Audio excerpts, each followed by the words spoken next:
All right, ready to dive in. Today we're tackling economic security. And to help us, we've got Scott Galloway's The Algebra of Wealth. I mean, who doesn't want to feel financially secure? What struck me about Galloway's book is it's not your typical financial advice. He kind of throws this equation at you. Focus plus stoicism times diversification equals wealth. Yeah. It really highlights that it's not just about, crunching numbers or whatever. It's also about character. It is, and I think that's what makes it so refreshing. It's about building character and then leveraging time to your advantage. Okay, so let's break this down a little bit. Let's start with stoicism. Galloway gets real about how we can all fall into this trap of, feeling exceptional, particularly when we're pursuing financial success. Yeah. And he even shares the story about himself. Yeah. Shopping for private jets at 34. A cautionary tale. A total cautionary tale. He thought he had it all figured out. But it turns out tying your self-worth to, like external stuff like that, can really set you up for a rough landing. Absolutely, and that's where the idea of stoicism comes in. It's like building this strong internal compass so you don't get swept away by, all those fleeting desires, all that external validation. And that's, it sounds like that's what he's really arguing is at the heart of economic security, right? It's like having that inner strength to navigate all the ups and downs of the market, but also just life in general. Exactly, and that's what gives you resilience in the face of all of that. So he goes on to talk about this idea of guardrails, which I think is so interesting. It's like those personal commitments, whether it's family, community service, things that really ground you, that become especially important when financial success does come knocking. It's like you've got these things in place to help you from losing sight of what truly matters. Because you're contributing to your economic security directly. Think about it. Right. You're making sure your financial success doesn't come at the cost of your personal well-being, which we all know can completely derail your long-term goals. Absolutely. If left unchecked. Totally. And then he also talks about having a kitchen cabinet. Yes. Love that. Which I love too. It's like that group of trusted advisors who offer honest, unbiased advice. Yeah. It's not about who's got, the fancy titles or whatever. It's about who are those people who are going to tell you straight up when you're veering off course. And it makes you think, who's in your kitchen cabinet? Who are those people that you can really rely on to give you that perspective, to challenge your assumptions and support you, especially when you're making those big financial decisions? Okay, so let's move on to focus, the next part of the equation. Yeah. This is all about your earning power. And he's not sugarcoating it here. He actually debunks that whole follow your passion myth. Which probably has led some people astray. Oh, absolutely, I'm sure. On the road to financial security. Right. It's like, that sounds great, follow your passion, but like... Yeah, what does that even mean? What does that even mean? Right. And what I find so insightful is he says that passion often follows mastery. So his advice, especially early in your career, is find something you're good at and that you're willing to work hard at, right? Hone those skills, become an expert. And you might just find that passion follows. Look at Galloway's own career. I mean, he didn't just land in communication, which he says is his true calling. Right. It was years of exploring all these different paths. So it's a journey, not some, instant light bulb moment. It's a process, yeah. Exactly. So that also probably means looking beyond those obvious fields, right? Yeah. The ones that everyone's flocking to. That are already super overcrowded. Right, exactly. Because, think about it, you're much more likely to achieve economic security in a career where your skills are like highly valued. Demand, yeah. Even if it wasn't like what you initially pictured yourself doing. Right. And he had some really specific advice, particularly for people just starting out, especially in like knowledge-based fields. Yeah. Get to a city. Oh, yeah, he's a big proponent of that. He really believes that early in your career, being in a dynamic kind of urban environment is the best way to maximize those learning and networking opportunities. You're surrounded by ambitious, driven people. It elevates everyone's game. Yeah. Iron sharpens iron. Exactly. Yeah. But that doesn't mean you're stuck in the city forever. Right. Right?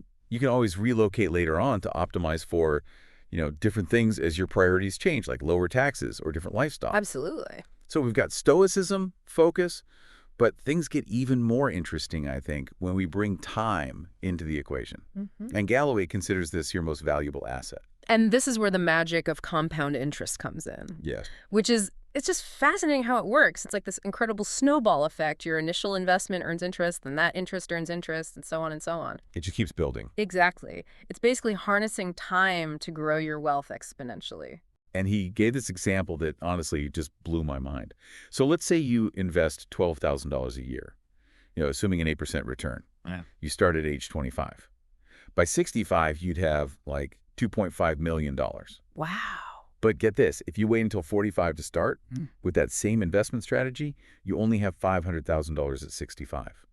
So time, my friend, is a powerful force. It is a powerful force. And, you can't forget about inflation. Right. Even a seemingly small 3% rate can significantly erode your purchasing power over time. Oh, for sure. know? Which means it's like a double whammy. You've got to start early to maximize that compounding, but you also have to actively manage your investments to, try to stay ahead of inflation. You've got to. Economic security is definitely not a set it and forget it kind of deal. Not at all.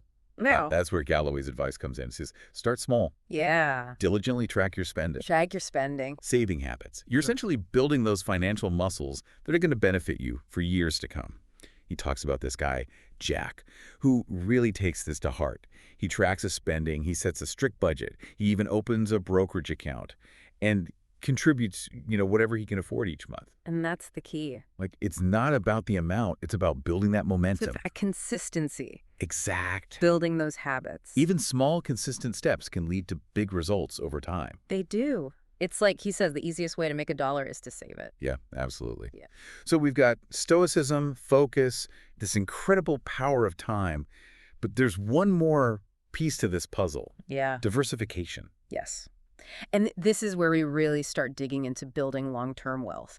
And Galloway kind of drops this truth bomb. Nobody consistently beats the market in the long run. And he actually uses this incredible story to illustrate that point. Warren Buffett. Oh, yeah. He made a bet against a group of hedge fund managers, Yes. Super high-powered, fancy guys.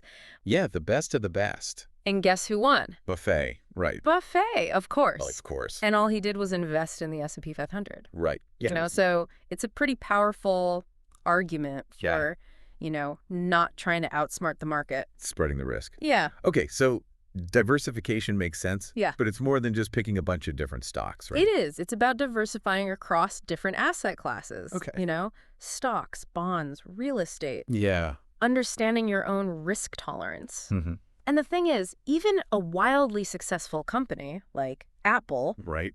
we all know, they've had an amazing run. Yeah, makes They're sense. still vulnerable, They are.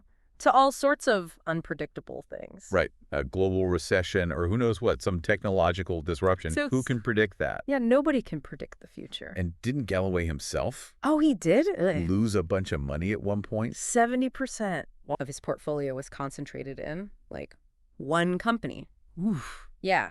So it's a good reminder that even seasoned investors can make mistakes. Right. Diversification is really key. It is. Okay. Yeah. Okay, so before we get into all the nitty-gritty of the diversification game, Yes. let's take a breath. Okay. Remind ourselves what we've talked about so far. Good idea. We've got stoicism, that inner strength, Yeah. to weather those financial storms. We've got focus, Yeah. honing in on that earning potential. Yes. And then, of course, time, Mm-hmm. that amazing compounding effect. Incredible. Seems like he's really advocating for a mindset shift. He is. It's like a whole new framework for achieving long-term success and well-being. Yeah, yeah. It's not just tactics, Right, right. It's a philosophy. Yeah, and and I think it's interesting how he keeps coming back to stoicism. So central. It's so central. Those guardrails we were talking about, Mm-hmm. those become even more important when you think about stoicism's role in, managing the emotional side Oh, absolutely. of investing. Yeah, the roller coaster. It's a roller coaster. It is a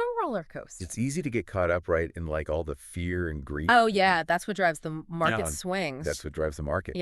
Totally. And one of his key pieces of advice, and this really ties into the whole stoicism thing so beautifully, Yeah.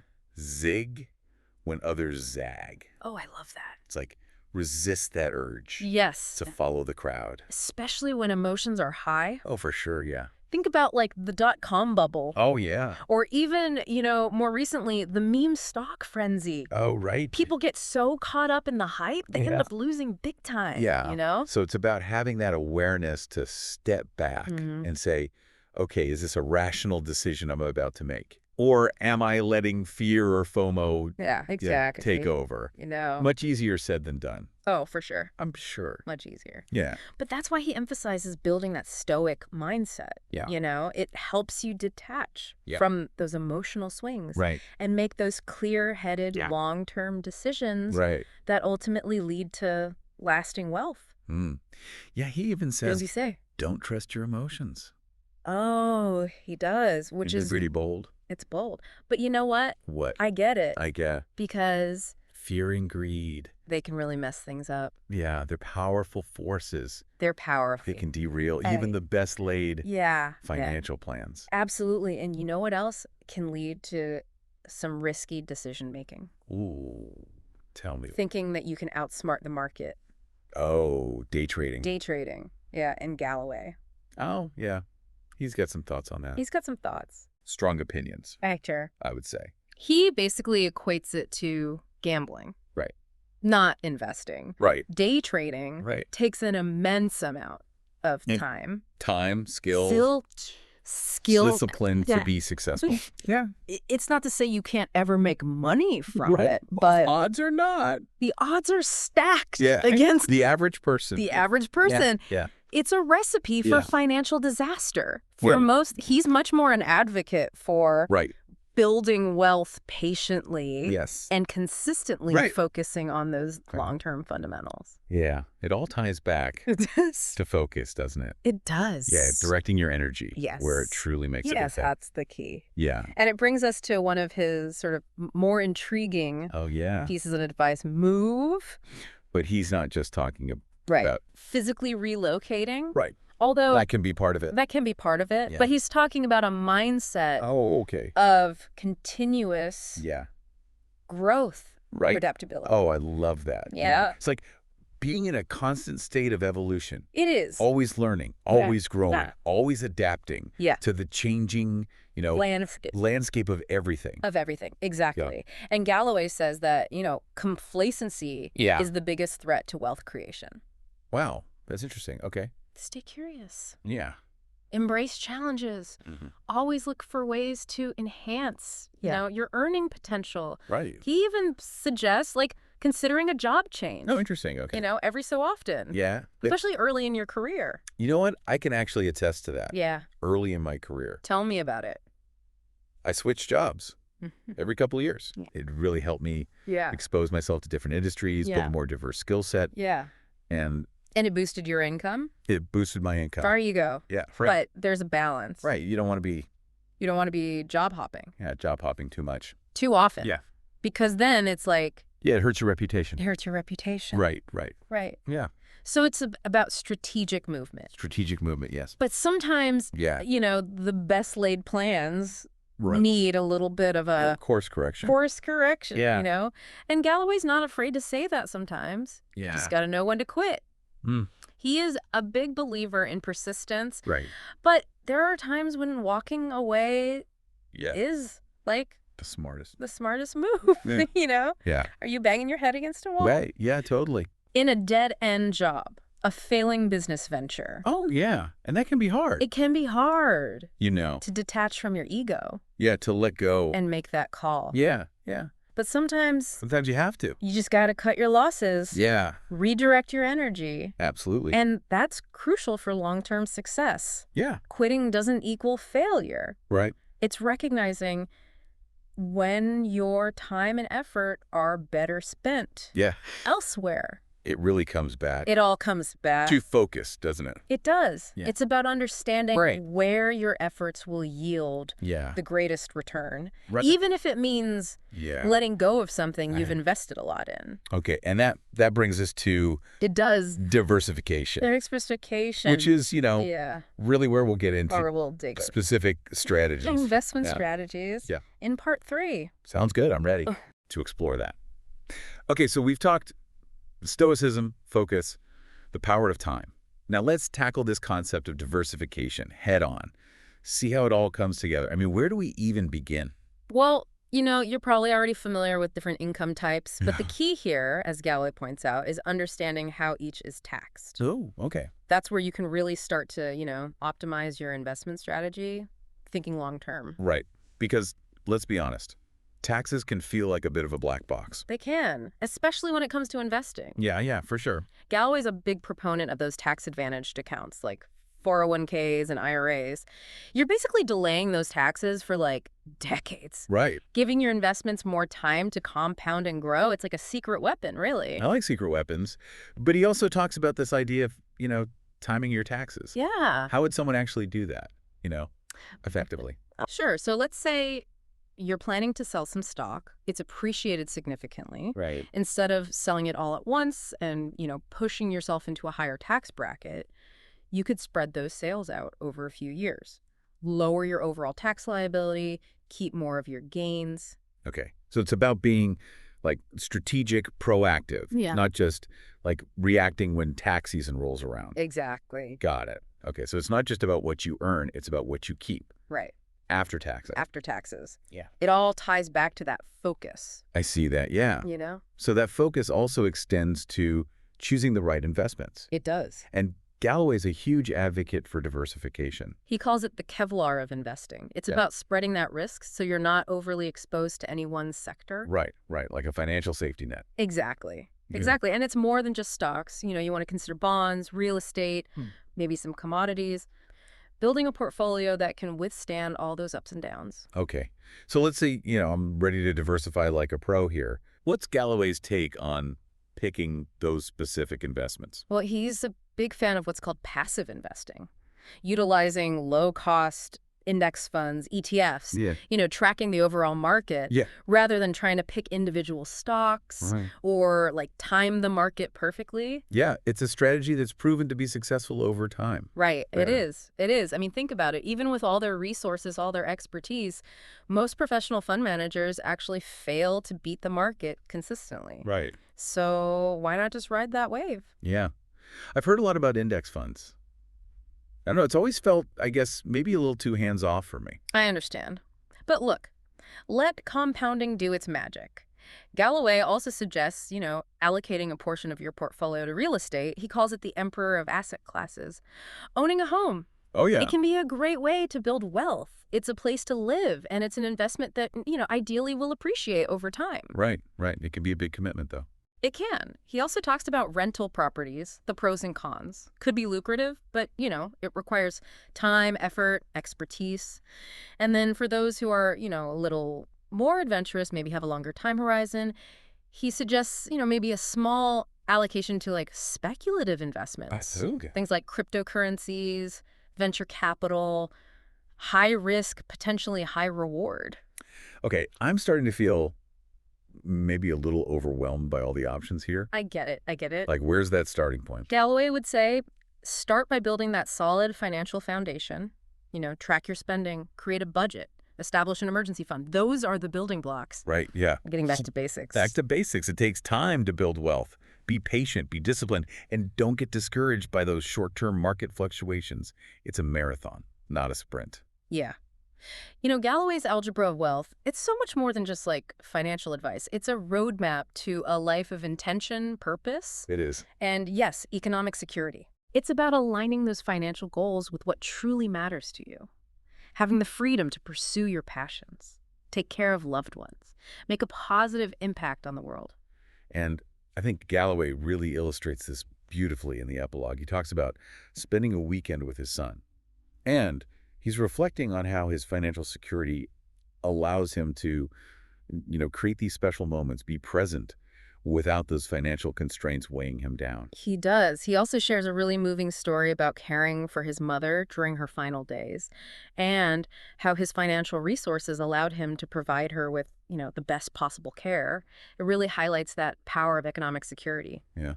To support those we love. To support those we love, exactly. It's a good reminder that true wealth, it's not about, the numbers in your bank account. It's about that freedom, that peace of mind to live a life, that's aligned with your values. It is. And he leaves us with this really thought-provoking question. What if we measured success, not just by our financial achievements, but by our capacity to create those moments of connection, those moments of meaning? Wow. That really puts things into perspective. It's not just about accumulating wealth. It's about using it to enrich our lives And the lives of and the others. lives of others. And remember, economic security, it's attainable for anyone willing to put in the work. Start today. Take control of your spending, invest in your knowledge, and build those habits. They'll compound over time. And don't forget to nurture those relationships, those guardrails. Those are going to keep you grounded Absolutely. throughout this whole journey. You got this. Start small, be consistent, and never stop learning. That's it for this deep dive into the algebra of wealth. Until next time, keep seeking knowledge, keep challenging those assumptions, and keep striving for that fulfilling and secure life that you deserve.